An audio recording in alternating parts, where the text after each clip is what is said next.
नमः महेश्वराय। मैं डॉक्टर आशुतोष कुमार यादव।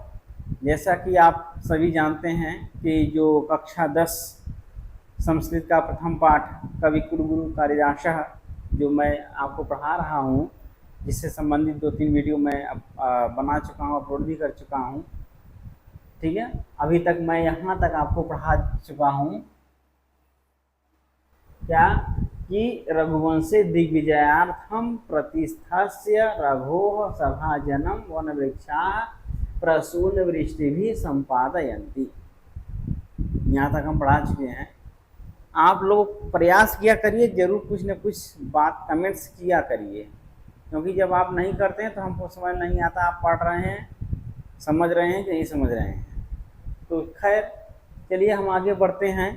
ठीक, तो देख लीजिए, जैसे यहाँ अर्थ था कि रघुवंशे दिग्विजयार्थम, रघुवंश महाकाव्य में दिग्विजयार्थम माने दिग्विजय के लिए, दिग माने दिशा और विजय माने जीतने की, अर्थ माने के लिए, तो दिशाओं को जीतने के लिए प्रस्थितस्य प्रस्थान किए गए रघोः अर्थात राजा रघु के सभा जन्म वन वृक्षाः अर्थात उनके सभा जन्म अर्थात जो प्रांगण में उनके राज्य में विद्यमान जो वन के वृक्ष है वह अपने प्रशुल माने पुष्पों की वर्षा के द्वारा संपादयन्ति अर्थात उनको आशीर्वाद प्रदान करते हैं। ठीक है, तो इतना हो गया। अब हम आगे इसके बढ़ते हैं, फिर आगे क्या बताया गया है चलिए देखते हैं। लिखा है कि मेघे विरह उत्कंठितस्य यक्षस्य प्रेम विवलतायाः अद्वितीया सृष्टि परिलक्ष्यते। ठीक है, अब यहाँ आप समझिए कि अब जो मेघे शब्द है ये देखिए सप्तमी विभक्ति एक वचन का रूप है। अच्छा, अगर आप लोगों को ये लगता हो कि मैं वीडियो बहुत स्लो बनाता, बहुत धीरे धीरे पढ़ाता हूँ, तो आप उसको 1.5 करके भी थोड़ा फास्ट आप उसको देख सकते हैं, तो हो सकता है आपके हिसाब का हो जाए। खैर देखिए, तो मेघे जो शब्द लिखा हुआ है यह सप्तमी विभक्ति एक वचन का रूप है, जिसका अर्थ हुआ मेघे अर्थात मेघदूतम में, जो मेघदूतम खंड काव्य है उस खंड काव्य में विरह मिस अलगाव उत्कंठ गुण संधि है, विरह उत्कंठितस्य। अब उत्कंठितस्य यक्षस्य दोनों षष्ठी विभक्ति एक वचन हो गए, तो दोनों क्या हो गए, विशेषण विशेष्य हो गए, अर्थात यक्ष की विशेषता हो गई। उत्कंठित माने व्याकुल, तो विरह के कारण व्याकुल यक्ष की प्रेम विवहलतायाः, ये भी षष्ठी विभक्ति एक वचन रूप है, स्त्रीलिंग का पद है। प्रेम में प्रेम की विह्वलताया माने व्याकुलता, वही विह्वलता में से प्रेम में पागल हो जाना, अर्थात जिसमें दिमाग काम नहीं करना। जैसे आप देखते होंगे जो प्रेमी होते हैं उनको समझ नहीं आता क्या उचित है क्या अनुचित है। ठीक है, जैसा कि मेघदूतम में ही बताया गया है कि जो कामी पुरुष होता है वह चेतन अचेतन में विह्वल हो जाता है, कमजोर हो जाता है, उसका दिमाग काम नहीं करता है। तो वही बात यहाँ कह रहे हैं कि मेघे मिस मेघदूतम में विरह उत्कंठितस्य, विरह के कारण उत्कंठित उत्सुक यक्ष की प्रेम की विह्वलताया कमजोरी, ठीक है, कि अद्वितीय सृष्टि परिलक्ष्यते। अद्वितीय सृष्टि, सृष्टि माने रचना, ऐसी रचना जो अद्वितीय है अर्थात जिसका तुलना किसी अन्य रचना से नहीं किया जा सकता है, ऐसी अद्वितीय रचना परिलक्षित माने दिखाई देती है। क्लियर ना?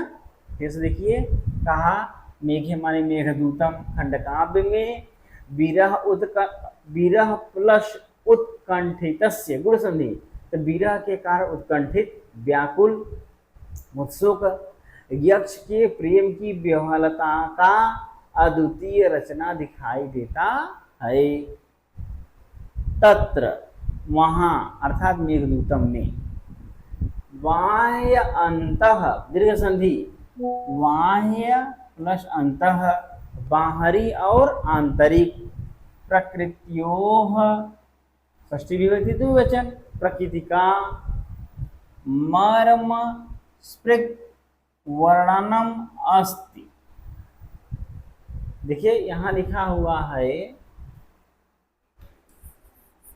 मर्म प्लस स्प्रिग, फिर लिखा वर्णनम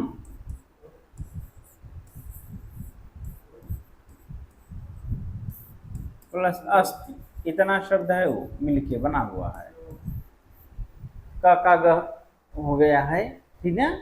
तो ये स्प्रिग यहाँ क्या था, स्प्रिग का माने स्पर्श करना, ठीक ना।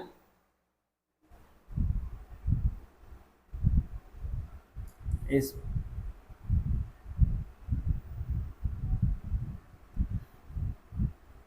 स्प्रिग का अर्थात मर्म माने हृदय को स्पर्श करने वाला वर्णन है। इस मर्म माने हृदय को, स्प्रिग माने स्पर्श करने वाला, वर्णन माने वर्णन, व्याख्या, अस्ति माने है। क्या है तो कहा तत्र माने वहां, अर्थात मेघदूतम खंड काव्य में बाह्य जो प्रकृति है, अंतः माने आंतरिक जो प्रकृति है, अर्थात बाह्य प्रकृति माने जो नेचर में विद्यमान है, पेड़ पौधे नदी तालाब ये सब हो जाते हैं। अब आंतरिक प्रकृति क्या है, वह जो स्वयं यक्ष सोच रहा है, यक्ष के जो अंदर भावनाएं चल रही हैं, वो क्या हो गया, आंतरिक प्रकृति हो गई। तो वही कह रहे हैं बाह्य और अंतः प्रकृतियों, प्रकृति का मर्म माने हृदय को, स्प्रिग माने स्पर्श करने वाला, वर्णन माने वर्णन, अस्ति माने है। क्लियर ना। फिर आगे कहा कवि दृष्टया मेघ, कहें कवि की दृष्टि से जो मेघ है अर्थात बादल है, वह धूम ज्योति सलिल मरुताम सन्निपातः न भूत्वा एकः संवेदनशीलः मानव उपमः प्राणी अस्ति। ये शब्द हैं, एक एक शब्द आप समझेंगे एकदम क्लियर होगा। कहा ये बात जिसे इन्होंने कहा कि तत्र बाह्य अंतः प्रकृतियों मर्म स्प्रिग वर्णनम अस्ति, तत्र माने वहां अर्थात मेघदूतम खंड काव्य में बाह्य और आंतरिक जो प्रकृति है, उस प्रकृति का मर्म माने हृदय को स्पर्श करने वाला वर्णन है। ये बात तो कह दी, तो कैसे है, अब इस बात की पुष्टि कर रहे हैं, इस बात को सिद्ध कर रहे हैं। तो कहते हैं कि कवि दृष्टया, कवि की दृष्टि से, तृतीय विभक्ति एक वचन, कवि माने कालिदास, तो कालिदास की दृष्टि से मेघा माने जो मेघ है, बादल है, यहाँ मेघ से अर्थ हो जाएगा बादल का, वह बादल, धूम माने धुआं, ये धूम शब्द लिखा है धुआं, ज्योति माने आग, सलिल माने जल और मरुत माने वायु। कहीं वह जो बादल है वह धुआं, आग, जल और वायु से सन्निपात मिला हुआ, सन्निपात माने मिला हुआ, न माने नहीं, भूतवा माने हो करके। मेघदूतम में कालिदास ने स्पष्ट कहा कि हे संसार के लोगों, वह जो जिस मेघ की मैं कल्पना कर रहा हूँ, जिस मेघ से मैं संदेश भेजने का कार्य करवा रहा हूँ, वह धुआं, आग, जल और वायु से मिश्रित हुआ मेघ नहीं है, बल्कि कैसा मेघ है तो कहा एक माने एक, संवेदनशील, अर्थात संवेदनाओं को, भावनाओं को, विचारों को अनुभव करने वाला, चिंतन करने वाला, समझने वाला, मानव उपमः, मानव के समान, प्राणी माने प्राणी, अस्ति माने है। अगर ये पूछ लिया जाए कि मेघदूतम में कालिदास मेघ को किसके रूप में दिखाए हैं, तो आप बताएंगे कि संवेदनशील मानव के समान एक प्राणी के रूप में दिखाए हैं। वही बात यहाँ लिख रहे हैं। तो इसलिए कहा कि बाह्य प्रकृति, आंतरिक प्रकृति, तो बाह्य प्रकृति हो गया मेघ, अब आंतरिक प्रकृति मतलब जो या कालिदास जी चिंतन कर रहे हैं कि वह मेघ इन चारों से मिला हुआ न होकर के बल्कि एक मानव के समान सोचने समझने वाला एक प्राणी मात्र है, ठीक है। ऐसे देख लीजिए, तो कह रहे हैं कि कवि दृष्टया, कवि की दृष्टि से मेघा माने मेघ अर्थात बादल, धुआं, आग, जल, वायु से मिला हुआ न हो करके एक संवेदनशील मानव के समान प्राणी है। सह माने वह माने कौन, वह बादल, वह मेघ, राम गिरेह, ये षष्ठी विभक्ति एक वचन या पंचमी विभक्ति एक वचन कहेंगे, यहाँ षष्ठी नहीं होगा, हम अर्थ निकालेंगे अपने आप क्लियर होगा। देखिए राम गिरेह आरभ्य अलकाम यावत यस्य कस्यापि सन्निधिम लभते तस्मै हर्ष उल्लासौ वितरति। ठीक ना। सह माने वह मीन्स बादल, मेघ। राम गिरेह आरभ्य, रामगिरी से लेकर, तो रामगिरी से वो अलग हो रहा है तो अपादान है, इसलिए पंचमी है, इसलिए रामगिरी में पंचमी विभक्ति एक वचन का रूप है। यही तरीका है जानने का, क्योंकि आप जानते हैं पंचमी षष्ठी एक वचन में इकारांत में सेम रूप होता है, कवेह कवेह, तो इसलिए लिखा राम गिरेह दो बनेगा, कौन सा है, तो ऐसे आप जान जाएंगे क्योंकि वह अलग हो रहा है। तो कहाँ सह माने वह जो बादल है, मेघ है, रामगिरे मीन्स रामगिरी पर्वत से, आरभ माने लेकर के, अलकाम अलकापुरी जो स्थान है उस अलकापुरी तक, यावत यस्य कस्यापि, तो यस्य माने जिस, कस्य माने किसी, अपि माने भी, दोनों षष्ठी एक वचन है, ये भी षष्ठी एक वचन, ये भी षष्ठी एक वचन, यहाँ अपि है, तो यस्य कस्य अपि, यहाँ दीर्घ संधि है, कस्य प्लस अपि कस्यापि, तो जिस किसी भी ना, जिस किसी भी से सन्निधि, अर्थात सन्निधि माने संयोग, मिलन, जिन जिन चीज़ों से, जिन जिन स्थानों से, जिन जिन गांवों प्रदेशों से, जिन जिन व्यक्तियों से उसकी सन्निधि होती है, योग होता है, मिलन होता है, उन सभी को लभते माने प्राप्त करता है, तस्मै चतुर्थी विभक्ति एक वचन पुल्लिंग में बनेगा, तस्मै उसके लिए, हर्ष प्रसन्नता उल्लास आनंद, वितरित करता है, प्रदान करता है। कितना बढ़िया बात बता रहे हैं कि वह रामगिरी पर्वत से गया हुआ जो मेघ है, बादल है, रास्ते में कहाँ से, रामगिरी से लेकर के अलकापुरी तक, जहाँ जो भी जिससे उसका मिलन हो रहा है वह सब के लिए प्रसन्नता और आनंद प्रदान करता हुआ आगे बढ़ता चला जा रहा है। ये होना चाहिए हमारी आपकी ज़िंदगी में कि आप जहाँ भी जाओ, जिससे मिलो उसे प्रसन्न करो, ये होनी चाहिए। ये जो आपको गद्य पद्य पढ़ाया जाता है संस्कृत में, हिंदी में, अंग्रेजी में, जितनी भी साहित्य रचनाएं हैं, वो मात्र आपकी सिर्फ ये नहीं कि परीक्षा की दृष्टि से बस हाँ ठीक है इन दिनों बाद आपको याद हो गया, आप रट के नंबर ले लिए, इसके लिए नहीं होता है। वो हमारे आपके जीवन में व्यवहार में परिवर्तन लाने के लिए होता है कि हम आप अपना जीवन किस तरह से यापन करें जिससे कोई व्यक्ति हमसे आपसे दुखी न हो, सब प्रसन्न हो, सब अच्छे से रहें। ये बात देखो खुद मेघ के माध्यम से कवि कालिदास जी कहते हैं, लिखे हैं कालिदास जी। देखिए तो कहाँ किस्सा माने वह मेघ रामगिरी पर्वत से आरभ्य ले करके अलकाम अलकापुरी तक, यावत तक, यावत तक हो जाएगा, अलकापुरी तक, यस्य कस्य अपि जिस किसी भी से, सन्निधि अर्थात योग मिलन न, जिन या संयोग, लभते प्राप्त करता है, तस्मै उन सभी के लिए, हर्ष और उल्लास वितरती, हर्ष और उल्लास, प्रसन्नता, खुशी, आनंद वितरित प्रदान करता है। अब आ जाते हैं अभिज्ञान शाकुंतलम में। मेघदूतम हो गया, इसके पहले रघुवंशम बताया, फिर मेघदूतम बता दिए, अब अभिज्ञान शाकुंतलम बता रहे हैं।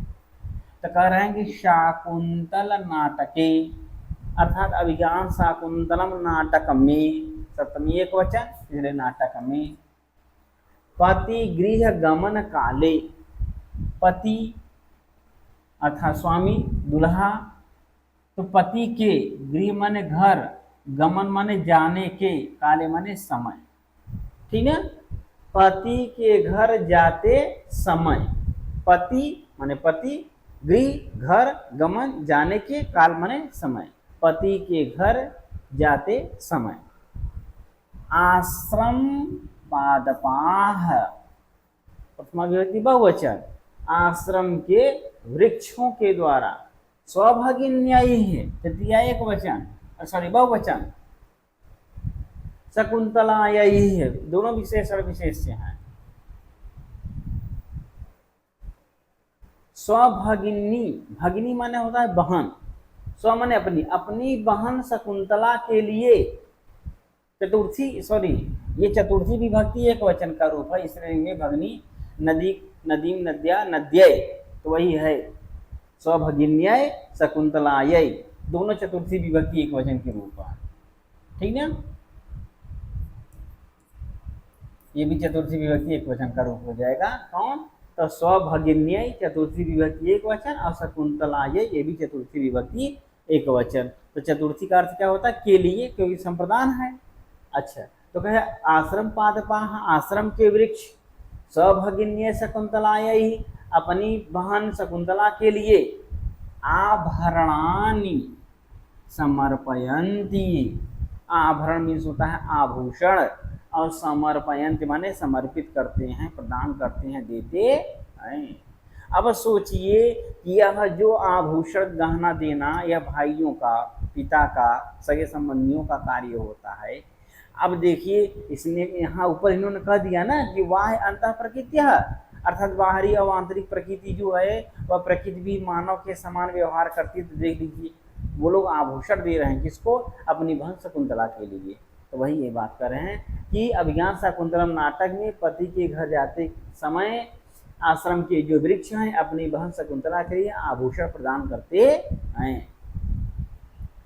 हरिण अर्भकः तस्याः मार्ग अवरोधम कृत्वा स्वकीयं निश्चलं प्रेम प्रकटयति। एक बात और देखिए कितनी सुंदर बात लिख रहे हैं। कह रहे हरिण अर्भकः, अर्भक माने बच्चा, हरिण माने हिरण, हिरण का जो बच्चा है जिसको शकुंतला पाली पोषी थी, यह जो हिरण का बच्चा है जब यह जन्म लेता है तो इसकी माँ प्रसव पीड़ा के वजह से मर जाती हैं। तो इस बच्चे का पालन पोषण शकुंतला ही करती है। तो अब जब शकुंतला अपने पति के घर जा रही होती है तो वह हिरण का बच्चा उसका जो वस्त्र है उसको पकड़ करके उसके रास्ते को रोकता है, मीन्स उसको पीछे से खींचता है शकुंतला को। अर्थात वो भी ये चाहता कि मुझको छोड़ करके आप यहाँ से मत जाओ। तो वह जो हिरण का बच्चा है अब उस बच्चे का शकुंतला से निश्चल प्रेम है, कोई स्वार्थ नहीं है। हमारा आपका एक दूसरे का स्वार्थ हो सकता है, लेकिन जो पशु होते हैं उनका मानवों के साथ जो प्रेम होता है वह निश्चल होता है, अर्थात उसमें कोई भी छल या कपट नहीं होता है। तो वही बात कर रहे हैं। हरिण अर्भकः, हिरण का जो बच्चा है, तस्याः षष्ठी विभक्ति एक वचन, उसकी अर्थात शकुंतला की मार्ग अवरोधम, मार्ग माने रास्ता, अवरोध माने रोकना, रास्ते को रोक कृत्वा करके, रास्ते को रोक करके, स्वकीयम अपनी, निश्चलम छल कपट से रहित, निह यहाँ जो है यह निस उपसर्ग है, नहीं के अर्थ में आया है और स का अच्छा हो गया। जब हम संधि पढ़ाएंगे तब आप बताएंगे तो छलम का कैसे हुआ, निश्चलम। तो कहा कि जो निश्चल कपट से रहित प्रेम है उसको प्रकटयति माने प्रकट करता है। कौन प्रकट करता है? तो वह हरिण अर्भकः, हिरण का बच्चा। एवमेव इसी प्रकार ही नद्यः प्रियस्य इव आचरन्ति, जो नदियां हैं तालाब हैं वे भी प्रियस्य माने प्रेमी के समान, प्रिय के समान, चाहने वाले के इव माने समान, आचरन्ति माने आचरण करती है। सूर्य और जो सूर्य देवता हैं वो भी क्या करते हैं? आरूढ़ उदय वेलायाम स्व प्रियतमायाः नलिन्याः तुषार बिंदु रूपाणी अश्रुणी स्वकरैः परिमृजति। अब यहाँ बता रहे हैं पहला काम तो अभिज्ञान शाकुंतलम में यह किया गया कि जो वहाँ के आश्रम के वृक्ष हैं वह अपनी बहन शकुंतला के लिए आभूषण प्रदान करते हैं, और जो हिरण का बच्चा है वह उसके शकुंतला के रास्ते को रोक करके अपना निश्चल प्रेम प्रकट करता है, और जो नदियाँ भी हैं वह भी एक प्रेमी के समान या एक चाहने वाले के भाई बंधु के समान व्यवहार करती है। अब फिर आ जाता है सूर्य के बारे में, तो बता रहे वह जो सूर्य है वह भी अरूढ़ उदय बेलायाम, अरूढ़ उदय, उदय मान उदित होना, अरूढ़ माने लाल, लालिमा न, अर्थात प्रातः काल। तो यहाँ जब पूरे का अर्थ ले लेंगे कि प्रातः काल उदित होते समय, बेला माने समय हो गया, अरुण माने लालिमा, और उदय माने उदित होना। अर्थात अरुण से युक्त उदय बेला के समय अर्थात प्रातः काल। तो सूर्य भी प्रातः काल स्वप्रियतमाया नलिन्या, तो दोनों षष्ठी विभक्ति एक वचन का रूप हो जाएंगे, तो हो जाएगा अपनी प्रियतमा कमलनी के तुषार बिंदु, तुषार मान होता है बर्फ और बिंदु माने बूंद, अर्थात यहाँ ओस हो जाएगा, तुषार बिंदु अर्थात बर्फ की बूंद अर्थात ओस। अब ओस मतलब क्या हो जाएगा, तब यहाँ आंसू हो जाएगा। क्यों? अब देखिए यहाँ कल्पना किया गया है ये कि जो सूर्य है वह अपनी प्रियतमा कमलिनी को रात शाम को छोड़ करके कहीं और चला गया है।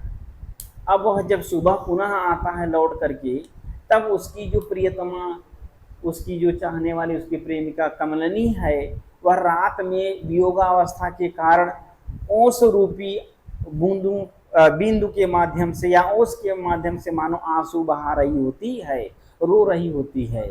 तब वह जो सूर्य है उसको मनाने के लिए सुबह प्रातः काल अरुण बेला के समय उदित होकर के शीघ्रता पूर्वक किरण रूपे अपने हाथों से उसके आंसुओं को पोंछ रहा है। आप देखिए सुबह सुबह पुष्पों पर या घास पर ओस की बूंद होती है, तो कभी कल्पना कर रहा है कि वह ओस की बूंद नहीं है, बल्कि उस वृक्षों का या उस कमलिनी का प्रेम है, और उस प्रेम के कारण वह ओस नहीं है बल्कि उन कमलिनी का क्या है, आंसू है, और उस आंसुओं को वह सूर्य उदित होकर के उसको पोंछ दे रहा है। क्लियर ना? तो वही चीज अब देखिए यहाँ भी सूर्य को एक प्रेमी के रूप में और नलिनी को प्रेमिका के रूप में दिखाया गया है। ठीक है, तो वही बात है। फिर से देखिए कहा कि सूर्य, जो सूर्य भगवान है, वह अरुण उदय बेलाया माने प्रातः काल के समय अपनी प्रियतमा कमलिनी के ओस रूपी बिंदुओं को, यानी क्या ना अश्रुणी अर्थात तुषार बिंदु रूपाणी ओस की बूंद रूपी अश्रुणी आंसुओं को स्वकरैः अपने हाथों के द्वारा अर्थात अपनी किरणों के द्वारा परिमृजित माने पोंछ रहा है। बात क्लियर ना? चलिए ठीक है। फिर से एक बार इसको हम दोहरा देते हैं, आप लोग फिर से एक बार देख लीजिए इसका एक तरफ से क्या अर्थ है। देखिए जैसे कल हम आपको बताए थे कि इसका हम इसको मिटा देते हैं।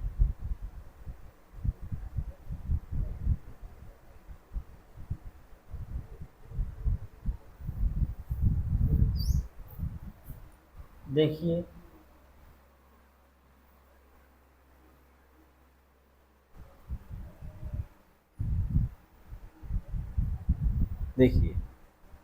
हम यहाँ तक आपको कल पढ़ाई दिए थे कि रघुवंश महाकाव्य में दिग्विजय के लिए जाते हुए राजा रघु के सौभाजन माने उनके प्रांगण में विद्यमान वन के वृक्ष अपनी पुष्पों की वर्षा से संपादन माने उनको आशीर्वाद प्रदान करते हैं। अब लिखा मेघे माने मेघदूतम में विरह के कारण उत्कंठित व्याकुल यक्ष के प्रेम की विह्वलता व्याकुलता की अद्वितीय सृष्टि परिलक्षते, अद्वितीय रचना परिलक्षते माने दिखाई देती है। अर्थात प्रेम में उतना पागल हो गया है जो यक्ष है कि उसकी एक अलग ही कल्पना कवि कालिदास के जी के द्वारा किया गया है। इसलिए कह रहे हैं कि कवि कालिदास उनके प्रेम की विह्वलता का अद्वितीय रचना दिखाई देती है।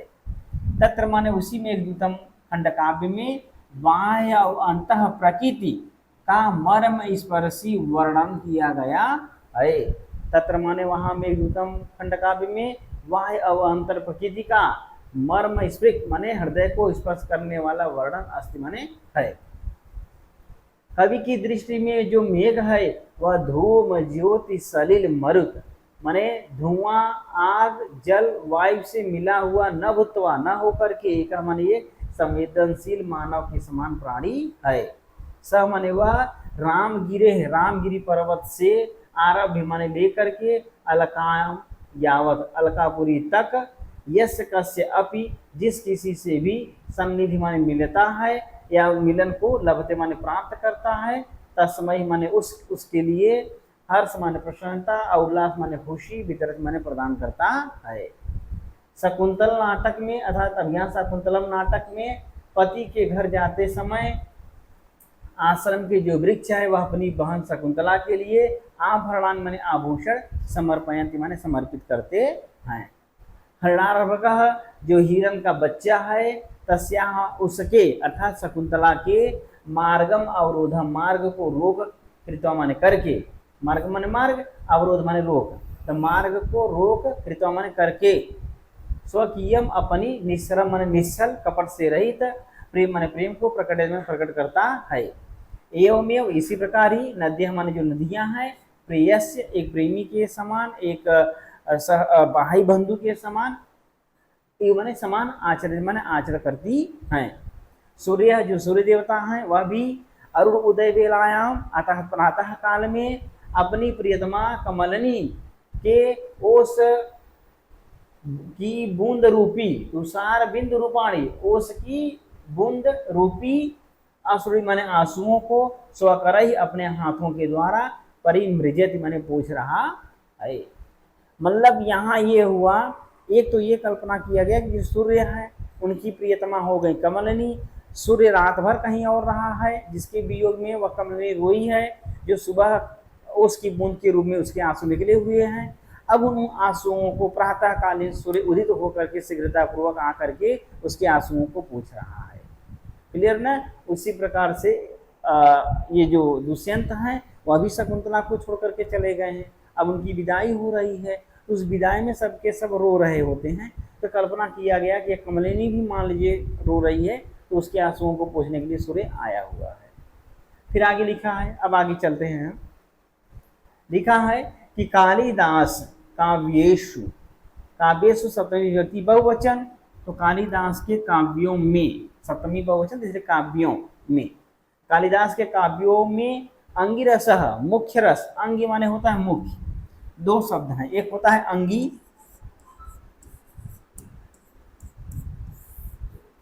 एक होता है अंग। अंगी मतलब हो गया पूरा शरीर, और अंग मतलब हो गया हाथ पैर, हाथ पैर कान नाक पार्ट पार्ट एक एक अलग अलग, ठीक है। तो उसी कह रहे हैं कि जो कवि कालिदास है उनके काव्यों में जो मुख्य रस है, सबसे प्रधान रस है, श्रृंगार अस्ति, श्रृंगार रस है। ये प्रश्न आपसे ऑब्जेक्टिव क्वेश्चन में पूछा जा सकता है कि कवि कालिदास के रचनाओं में मुख्य रस कौन सा है, तो श्रृंगार रस है। तस्य उसकी, अब ये पूछा जा सकता है कि तस्य पुष्ट्यर्थम करुणादयो अन्य रसा अंगभूता, तो यहाँ तस्य पद से किसका बोध हो रहा है, तब आप बताएंगे श्रृंगार रस का। पहले लिखा है तस्य माने उसकी, अर्थात श्रृंगार रस की, पुष्ट्यर्थम पुष्टि के लिए, सिद्ध करने के लिए, प्रमाणित करने के लिए, करुण आदय, करुण आदि जो 8 रस बच गए हैं, इधर 8 हो जाएगा, इधर एक ये हो जाएगा, तो 9 रस हो गए, ठीक है। श्रृंगार 1 और 8 इधर 9, तो 9 रस हैं। शांतो अभी 9वां रस कहा गया है काव्य प्रकाश में, बताएंगे। तो कहा श्रृंगार अस्ति माने श्रृंगार रस मुख्य रस है, तस्य माने उस श्रृंगार रस की पुष्टि, अर्थ माने के लिए, अर्थ का अर्थ क्या होता है, के लिए, तो पुष्टि प्लस अर्थ यड़ संधि, पुष्टि ई का यह हो जाएगा और इधर अर्थ है, तो पुष्टि के लिए करुण आदि अन्य रस अंगभूताः, अंग के रूप में है, अर्थात शरीर हो गया आपका श्रृंगार रस, श्रृंगार रस, और अंग के रूप में हो गए करुण आदि 8 जो बच गए, करुण हास्य क्रोध वीर रस, करुण रस भयानक रस, जुगुप्सा, जो भी अन्य रस बच गए हैं अद्भुत रस, ये सबके सब क्या अंग के रूप में है। अब किस लिए आए हैं, तो इस श्रृंगार रस की सिद्धि के लिए, इसलिए कहा पुष्ट्यर्थम, पुष्टि के लिए, सिद्धि के लिए। तो कह रहे तस्य माने उस श्रृंगार रस की पुष्टि के लिए करुण आदि अन्य रस, अन्य रसाः, अन्य रस अंगभूताः, अंग के रूप में है। फिर आगे लिखा रस अनुरूपम, रसानुरूपम, दीर्घ संधि रस प्लस अनुरूपम, रस के अनुरूप, अर्थात श्रृंगार रस है तो जो रस होगा उसी के अनुसार वर्णन होगा। तो वही करें रसानुरूपम, रस के अनुरूप। क्वचित माने कहीं प्रसाद गुण का प्रयोग किया गया है, क्वचित माने कहीं, क्वचित त का च हो गया है, फिर च माने और, च माने और, क्वचित माने कहीं पर, माधुर्यम माधुर्य गुण, तस्य काव्य उत्कर्षे उनके काव्य की उत्कर्षता में श्रेष्ठता में सहाय्यम कुरुतः सहायता करता है। अब ये जो गुण होते हैं, 4 गुण होते हैं। अगर कोई आपसे पूछ लेगा कि जो गुण होते हैं, इधर ही हम लिख दे रहे हैं, तरफ यहीं लिख दे रहे हैं, एक मिनट इसको मिटा देते हैं तब लिखते हैं। गुण कितने हैं? तो गुण है 4। एक हो गया इसे प्रसाद गुण, माधुर्य गुण,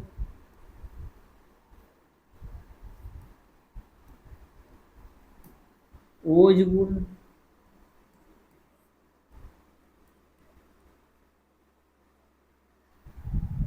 प्रासाद, माधुर्य, ओज, और एक और है, प्रसाद गुण हो गया, माधुर्य गुण हो गया, ओज गुण हो गया। ये देखिए अभी नहीं याद आ रहा है। 4 गुण हैं, एक प्रसाद गुण हो गया, माधुर्य गुण हो गया, ओज गुण हो गया। ठीक, जिससे रीतियां 4 होती हैं, वैदर्भी है, लाटी है, पांचाली है और गौड़ी रीति, रीतियां 4 होती हैं।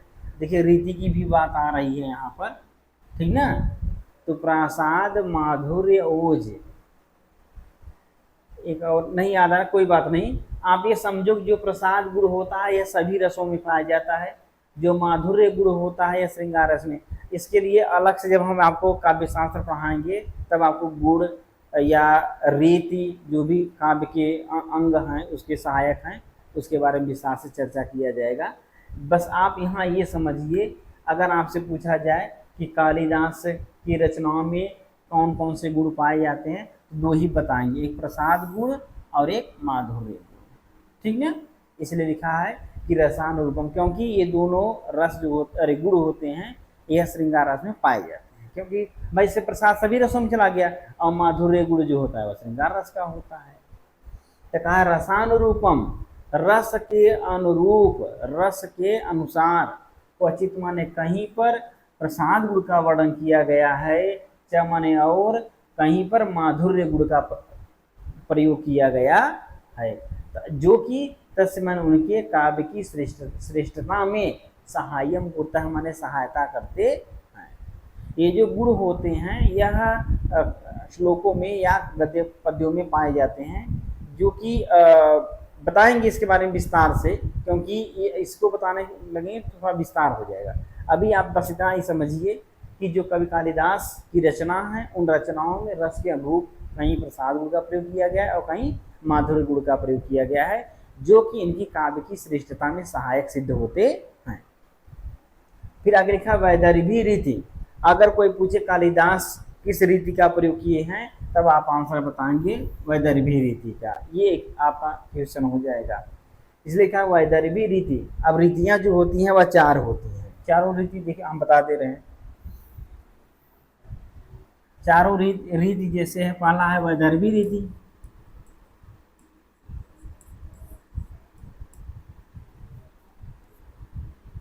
वैदर्भी रीति,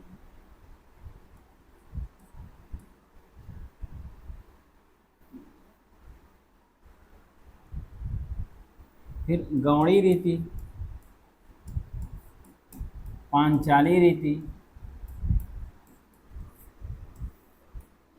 ठीक ना। वैदर्भी, गौड़ी, पांचाली और लाटी। रीति माने होता है परंपरा की तरह से, मतलब कि किस ढंग से किन किन शब्दों का हम प्रयोग करते हैं, किन कठिन शब्दों का प्रयोग कर रहे हैं तो गौड़ी रीति हो जाती है, सरल वर्णों का प्रयोग कर रहे हैं, अच्छे अच्छे वर्णों का प्रयोग कर रहे हैं वैदर्भी रीति हो जाती है। या जो सामासिक पद होते हैं उसमें गौड़ी रीति पाई जाती है। ये अलग विषय है, इसको अलग से बताएंगे। सिंपल आप यहाँ समझिए, अगर कोई पूछ दे कि रीतियाँ कितनी तो आप बता देंगे 4 हैं, वैदर्भी, गौड़ी, पांचाली, लाटी। कालिदास की रचनाओं में किस रीति का प्रयोग किया गया है? तो वैदर्भी रीति का, बस इतने जानिए। तो कहा वैदर्भी रीति कालिदासस्य वाग्वस्येव सर्वत्र अनुवर्तते।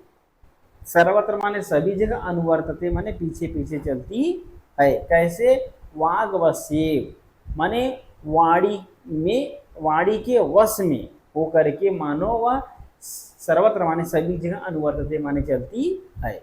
कौन? तो वैदर्भी रीति। तो कहने वैदर्भी रीति कवि कालिदास के वाणी के वश में होकर के चारों ओर अनुवर्तते माने पीछे पीछे चलती है। अर्थात इनके प्रत्येक ग्रंथों में वैदर्भी रीति का प्रयोग किया गया है। अलंकार योजनायाम, अलंकार की योजना में, अलंकार के प्रयोग में कालिदास अद्वितीय, कालिदास अद्वितीय हैं, अर्थात इनके समान कोई दूसरा नहीं है। किसमें? तो अलंकार के प्रयोग में। यद्यपि उपमा कालिदासस्य उक्ति, यहाँ उपमा कालिदासस्य प्लस इति प्लस उक्ति ये शब्द है, ध्यान से आप देखिए। इसमें पहले यण संधि हुई है, फिर उसके बाद उसको मिला दिया गया है। जैसे है, इसको ऐसे समझेंगे, ऐसे लिखा है उपमा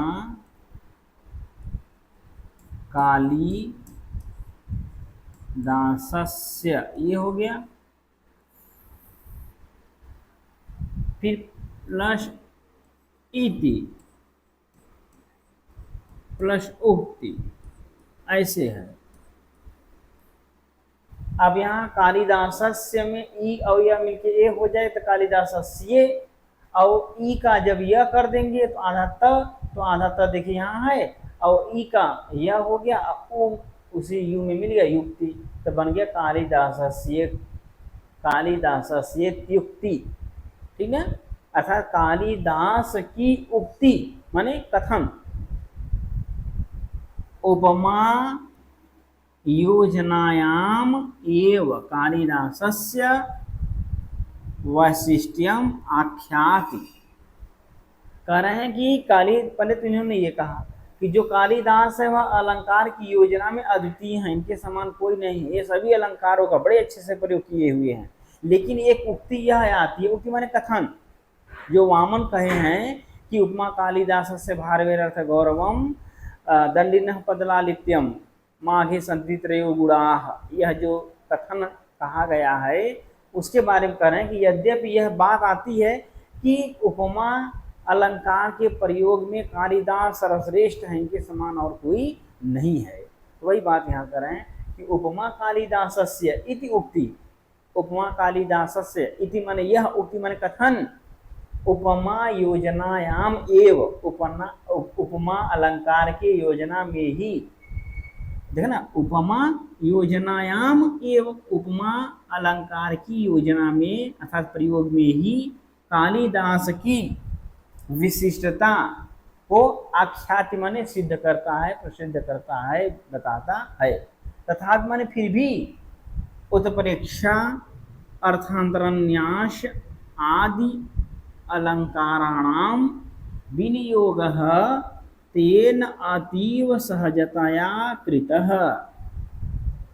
ठीक है, कह रहे हैं फिर भी उत्प्रेक्षा, अलंकार, अर्थांतरन्यास आदि अन्य जितने अलंकार हैं उन अलंकाराणाम, अलंकारों का, षष्ठी बहुवचन, अलंकारों का, विनियोग माने प्रयोग, तेन माने उन कवि कालिदास जी के द्वारा, तृतीया एक वचन, तेन तृतीया एक वचन हो गया, के द्वारा, अतीव माने अत्यधिक, सहजताया माने सरलता से, कृतः माने किया गया है।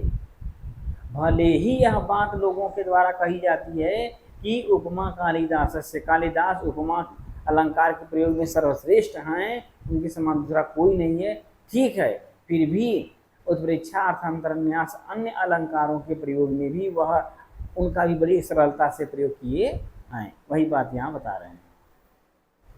ठीक ना, तो देखिए कहा कि यद्यपि उपमा कालिदासस्य अर्थात उपमा अलंकार के प्रयोग में कालिदास सर्वश्रेष्ठ हैं, यह उक्ति उपमा की योजना में ही कालिदास की विशिष्टता को सिद्ध करता है, फिर भी उत्प्रेक्षा अर्थांतरन्यास आदि अलंकारों के प्रयोग में तेन अतीव, तेन माने उनके द्वारा, कालिदास जी के द्वारा अत्यधिक सरलता से प्रयोग किया गया है।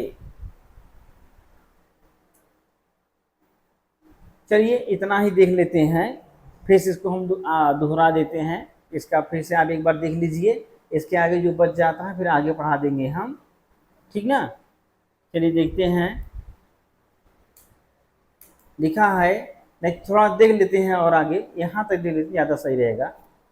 लिखा है कि कालिदासस्य नाट्यकृतिषु विशेषतः शाकुंतले वस्तुविन्यासः अनुपमः, अर्थात कालिदास के नाट्यकृतिषु माने नाटक रचना में, नाट्यकृतिषु अर्थात नाटक रचना में, रचकृत में रचनाओं में कह सकते हैं कि कालिदास की नाटक रचनाओं में विशेषतः, विशेष रूप से शाकुंतले अभिज्ञान शाकुंतलम में वस्तु विन्यास, अर्थात वस्तु माने कथा वस्तु, कहानी, तो जो कहानी है कथानक है अनुपम है, अर्थात उसके समान अन्य कहीं भी आपको कथा वस्तु या कहानी प्राप्त नहीं होती है।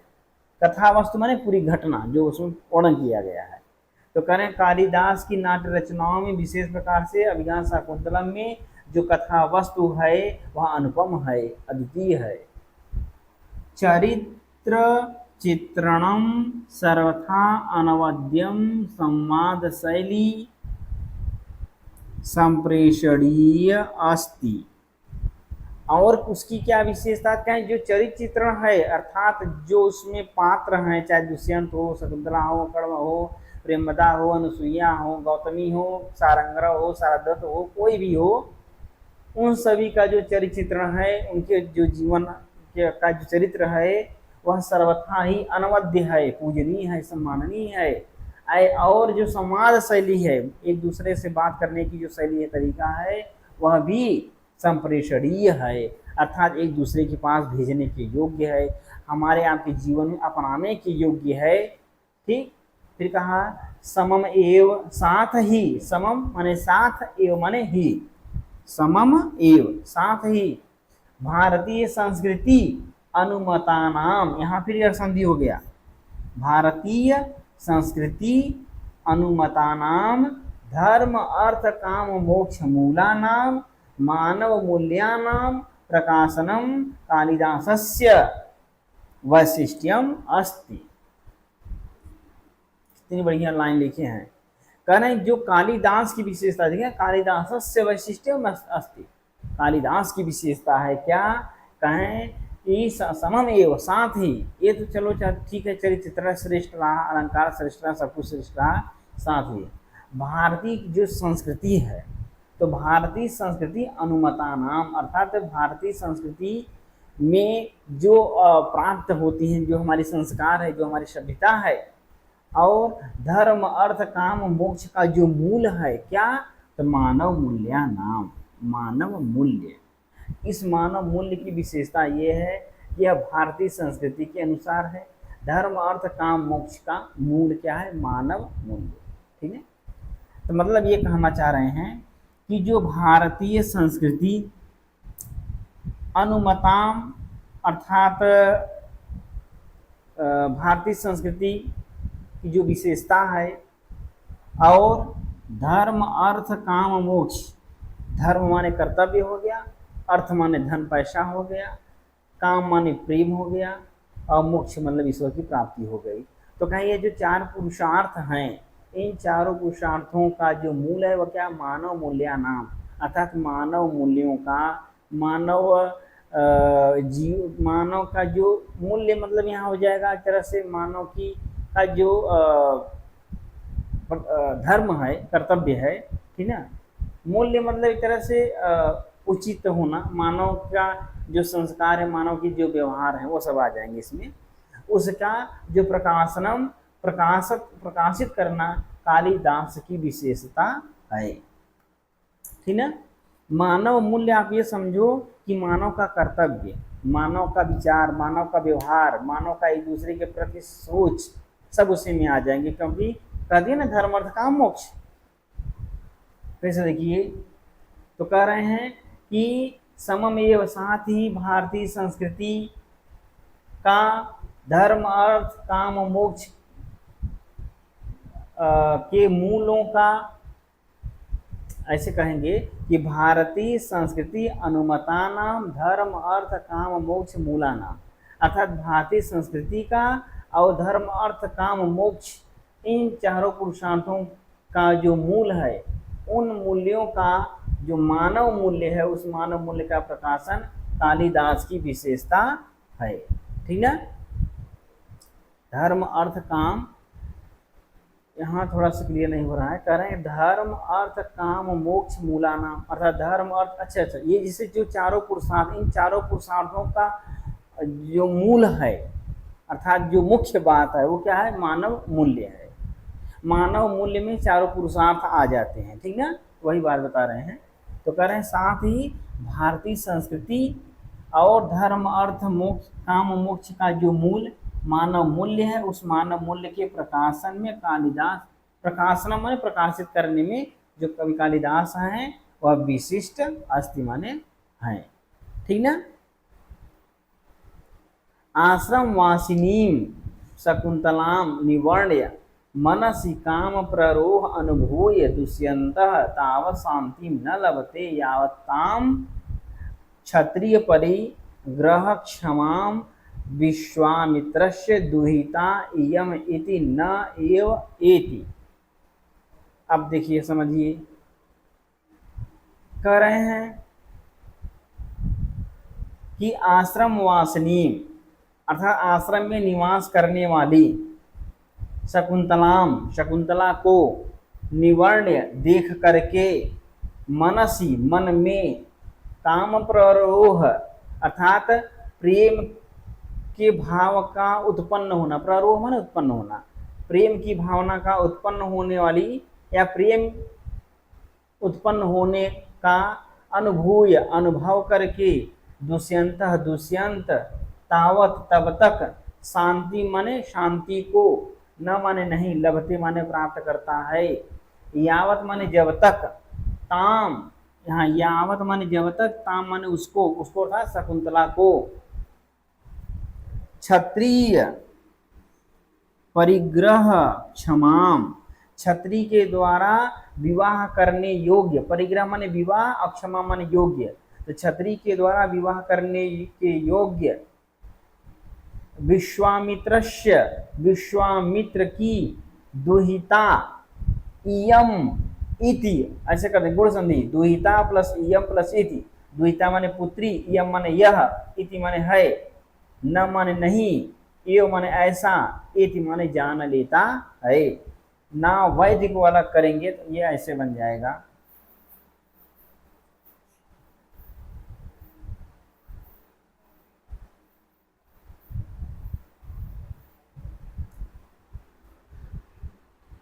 लिखा है ना वैति, अलग करेंगे तो बन जाएगा न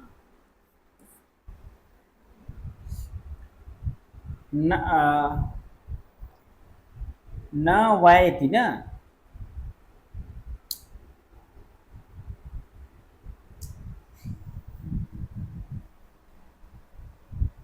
नौ प्लस एति,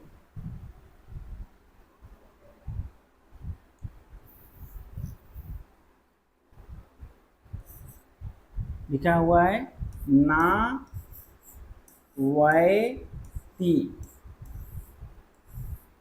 अलग करेंगे तो बन जाएगा नौ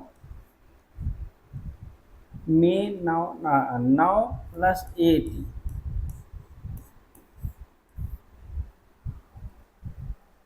अब आयादि संधि कर देंगे तो आव आदेश हो जाएगा, अव का, तो ना व इसमें मिला देंगे ए तो बन जाएगा आय।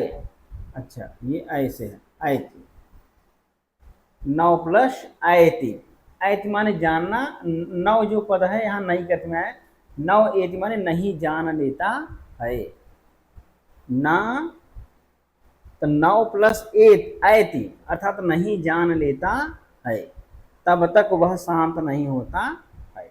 ठीक है, अर्थात अयादि संधि हो जाएगा। फिर कहाँ आगे, चलिए इतना ही देख लेते हैं क्योंकि इसके आगे फिर और पैराग्राफ ज़्यादा है। फिर इस लाइन को फिर से देख लीजिए। कहा कि आश्रम वासिनी, आश्रम में निवास करने वाली शकुंतला को देख करके मन में प्रेम के उत्पन्न होने का अनुभव करके दुष्यंत तावत माने तब तक शांति माने शांति को, न माने नहीं, लभते माने प्राप्त करता है, यावत माने जब तक, ताम माने उस शकुंतला को, क्षत्रिय परिग्रह क्षमाम क्षत्रिय के द्वारा विवाह करने योग्य, विश्वामित्र की पुत्री, इयम इति यह है, विश्वामित्र की पुत्री यह है, ऐसा न वैत मीन्स नहीं जान लेता है, तब तक वह शांति को नहीं प्राप्त करता है। ठीक है, चलिए ठीक है, इस पर अगर आपको एक बार फिर जल्दी हम देख लेते हैं। देखिए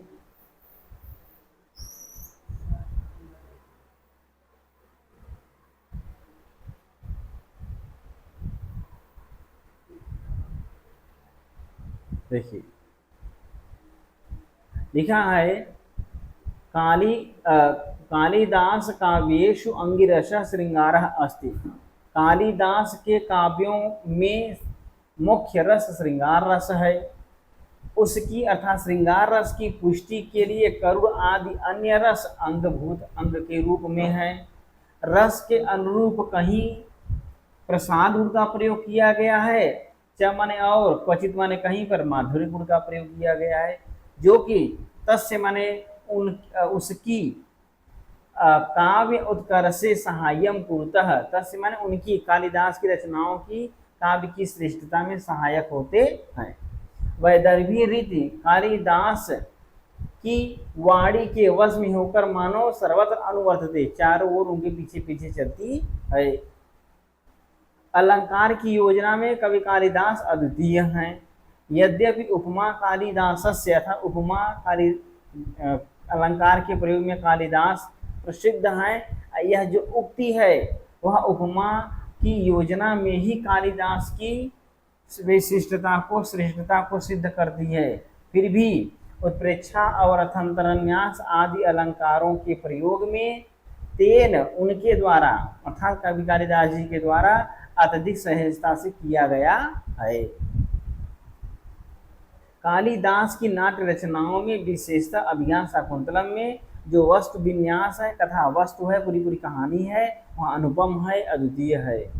चरित्र चित्रण सर्वथा ही वंदनीय है, और जो संवाद शैली है, बातचीत करने की जो शैली है, वह भी संप्रेषणीय, यहाँ अस्ति माने संप्रेषणीय है, एक दूसरे की ओर भेजने के योग्य, सीखने के योग्य है।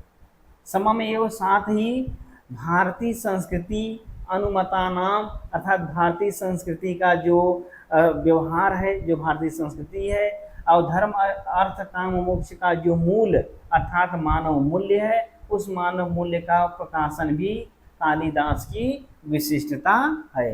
अर्थात कवि कालिदास के ग्रंथों में भारतीय संस्कृति पूर्णतः दिखाई देती है, धर्म अर्थ काम मोक्ष का जो मूल मानव मूल्य है वह भी दिखाई देता है।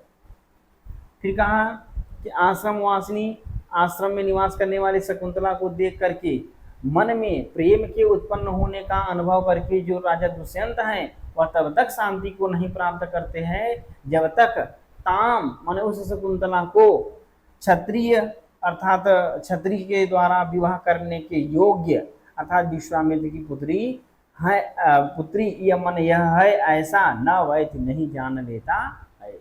देखो यही भारतीय संस्कृति है। अब राजा दुष्यंत क्षत्रिय थे, अब वह शकुंतला आश्रम में निवास कर रही है, तो ये शंका उत्पन्न हुआ कि कहीं यह ब्राह्मण की पुत्री तो नहीं है। यदि ब्राह्मण की पुत्री है तो यह विवाह करने की योग्य नहीं है। लेकिन फिर भी दुष्यंत के हृदय में शकुंतला के प्रति प्रेम उत्पन्न हो गया था। अब ये परेशान हो गए कि अब हम इसको पसंद भी कर रहे हैं, लेकिन इसको योग्य भी हम नहीं समझ पा रहे हैं कि हमारे योग्य है शादी करने की नहीं। अब इसके लिए वह पता करते हैं, तो जो अनुसुईया है उनके माध्यम से सारी बात पता चल जाती है कि यह विश्वामित्र की पुत्री है। विश्वामित्र जैसा कि आप जानते हैं वो क्षत्रिय थे और दुष्यंत भी क्षत्रिय है। अब ये जान गया कि अब हम इससे विवाह कर सकते हैं, तब जाके उसको शांति मिलती है। तो ठीक है, तो आज के लिए हम आप यहाँ तक आपको पढ़ा दिए हैं। अब इसके आगे जो बचा हुआ है हम नेक्स्ट वीडियो में पढ़ाएंगे। तब तक आप इसका आप जितना भी पढ़ाएं इसको अच्छे से अध्ययन करिए, 1 से 2 बार 3 बार पढ़िए और उसको समझने का प्रयास करिए। जहाँ अगर दिक्कत हो, जो लाइन न क्लियर हो रही हो, तो ज़रूर कमेंट करके लिखा करिए कि हाँ सर इस पैराग्राफ का या इस वीडियो में ये वाली पंक्ति हमको नहीं समझ में आ रही है, तो उसको दोबारा हम समझाने का आपको प्रयास करेंगे। ठीक है ना? चलिए, तो बस आज के लिए इतना ही। नमः महेश्वराय।